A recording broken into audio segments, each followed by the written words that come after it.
5 ಗಂಟೆ ಸಿನಿಮಾನು ತೋರಿಸಿ ಅಲ್ಲೂ ಜನನ ಹಿಡಿದಿಡ್ಬೋದು ಅನ್ನೋದೊಂದು ಕ್ಲಾರಿಟಿ ಬಂದಿತ್ತು. ಅಗೇನ್ ಕೇವಲ 1.5 ಗಂಟೆಯಲ್ಲೂ ಕೂಡ ಅಷ್ಟು ಸ್ಪೀಡಾಗಿ ಕಥೆನ ಹೇಳ್ಬೋದು ಅಂತೇಳಿ ಮ್ಯಾಂಗೋ ಪಚ್ಚ ಪ್ರೂವ್ ಮಾಡಿರೋದು. ಸೊ ಟೈಮು ಇಂಪಾರ್ಟೆಂಟ್ ಆಗಲ್ಲ ಅಂತ ಅನಿಸಿತು.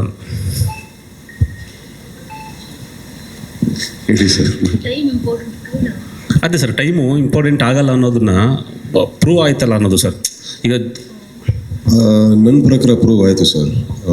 ಟೈಮಿಂಗ್ ನೀವು ಹೇಳ್ದಂಗೆ ದುರಂಧರ್ ಒಂದು 4 hours ನೋಡಿ ಅದನ್ನು ಹಿಟ್ ಮಾಡಿಸೋದಾಗಿದ್ದರೆ 1.5 hours ಇಸ್ ಸ್ಟಿಲ್ ಓಕೆ. ಆ ಕತೆ ಎಷ್ಟು ಬೇಕೋ ಅಷ್ಟು ಹೇಳಿದ್ದೀವಿ ಸರ್. ಸರ್ ಆಮೇಲೆ ಇವತ್ತಿನ ಇದಕ್ಕೆ ನಿಮ್ಮದು ಫಸ್ಟ್ ಸಿನಿಮಾ ಒಂದು ಫ್ಯಾಮಿಲಿ ಎಂಟರ್ಟೈನ್ಮೆಂಟ್ ಅಥವಾ ಈ ತಂದೆ ಮಕ್ಕಳು ಈ ಥರ ಒಂದು ಪ್ಯೂರ್ ಫ್ಯಾಮಿಲಿ ಸಿನಿಮಾ ಅಲ್ಲದೆ ಈ ಥರ ಡ್ರಗ್ಸು ಗಾಂಜಾ ಈ ಥರ ಫಸ್ಟ್ ಸಿನಿಮಾದಲ್ಲಿ ಪೆಡ್ಲರ್ ಆಗಿ ಎಂಟ್ರಿ ಕೊಟ್ಟಿರೋದು ಫ್ಯಾಮಿಲಿ ಆಡಿಯನ್ಸಿಗೆ ರೀಚ್ ಆಗೋದು ಸ್ವಲ್ಪ ಕಷ್ಟ ಆಗುತ್ತಾ ಅನ್ನೋದು ಸರ್. ಸಿನಿಮಾ 1.5 ಗಂಟೆ ತುಂಬ ಎನರ್ಜೆಟಿಕ್ ಆಗಿದೆ, ಎಂಜಾಯ್ ಮಾಡಿದ್ದೀವಿ ಕೂಡ ನಾವು ಕೂಡ. ಬಟ್ ಫ್ಯಾಮಿಲಿ ಆಡಿಯನ್ಸಿಗೆ ಹೆಂಗೆ ರೀಚ್ ಆಗೋಕ್ಕಾಗುತ್ತೆ ಅನ್ನೋದು ನನಗೆ ಫಸ್ಟು ಟು ಬಿ ಆನೆಸ್ಟ್ ನಾನು ಅದ್ರ ಬಗ್ಗೆ ಯೋಚನೆ ಮಾಡಲಿಲ್ಲ ಸರ್. ನನಗೆ ಅಲ್ಲಿ ಕೊಟ್ಟಿರೋ ಪಾತ್ರ ಬಗ್ಗೆ ನನಗೆ ನಿಜವಾಗ್ಲೂ ನನಗೆ ಅದು ಇಷ್ಟ ಆಗಿದ್ದು. ನನಗೆ ಪಚ್ಚ ಅನ್ನೋ ಕ್ಯಾರೆಕ್ಟರ್ ಇಷ್ಟ ಆಯಿತು. And yes, it is a good valid point family audience. But also at the same time ಹೊಸೊಬ್ಬ as a youngster coming in, ನನಗೆ ಆ ಒಂದು ಬ್ಯಾಕ್ ಆಫ್ ದ ಮೈಂಡ್ ಆ ಒಂದು ರೆಸ್ಪಾನ್ಸಿಬಿಲಿಟಿ, ಏನಾದರೂ ಹೊಸದಾಗಿ ಮಾಡೋಣ, ಏನಾದರೂ ಡಿಫ್ರೆಂಟಾಗಿ ಮಾಡೋಣ, ಏನಾದರೂ ಒಂದು ವಿಭಿನ್ನತೆ ಇರಬೇಕು ಆ ಕ್ಯಾರೆಕ್ಟರಲ್ಲಿ ಅಂತ ಹೇಳಿದಾಗ ನನಗೆ ಅದೇ ಕಂಡಿದ್ದು ಈ ಸಿನಿಮಾದಲ್ಲಿ. So that is the main reason sir. Sanchit ಅವರೇ, ನಿಮಗೆ ಕಂಗ್ರ್ಯಾಚುಲೇಷನ್ ಮೊದಲಿಗೆ. ಎಲ್ಲೂ ಅನ್ನಿಸ್ತಾ ಇಲ್ಲ ಹೊಸ ಆ್ಯಕ್ಟ್ರು ಅಂತ. ನೀವು ಅಷ್ಟು ನೀಟಾಗಿ ಮಾಡಿದ್ದೀರಾ ಸಿನಿಮಾದಲ್ಲಿ. ಬಟ್ ಒಂದು ಡೌಟ್ ಇತ್ತು, ಅಂದರೆ ಸಿನಿಮಾದಲ್ಲಿ ರೊಮ್ಯಾಂಟಿಕ್ ಸೀನ್ ಕೂಡ ಇದೆ, ಅಳೋ ಸೀನ್ ಕೂಡ ಇದೆ.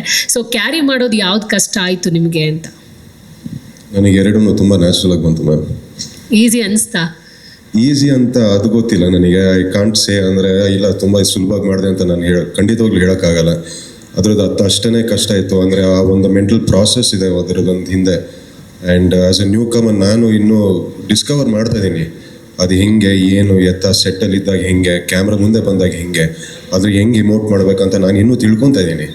ಬಟ್ ಒಂದು ಓವರ್ ಆಲ್ ಪ್ರಾಸೆಸ್ ಆಗಿ ಐ ಥಿಂಕ್ ನನ್ನ ಟೀಮ್ ನನಗೆ ತುಂಬಾ ಹೆಲ್ಪ್ ಮಾಡಿದೆ, ನನ್ನ ಕೋಸ್ಟಾರ್ಸ್ ತುಂಬಾ ಹೆಲ್ಪ್ ಮಾಡಿದ್ದಾರೆ.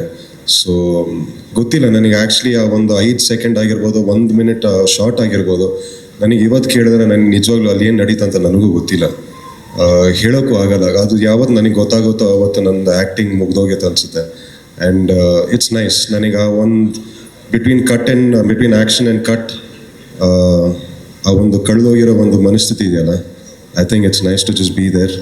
ಆ್ಯಂಡ್ ನಮಗೇನೇ ಇದ್ರೂ ನಮ್ಮ ಲೈಫ್ ಪ್ರಾಸೆಸಸ್ ಅದನ್ನ ಯೋಚನೆ ಮಾಡಿ ನಮಗೆ ಅಲ್ಲಿ ಕರ್ಕೊಂಡು ಹೋಗುತ್ತೆ. So I just trust the process.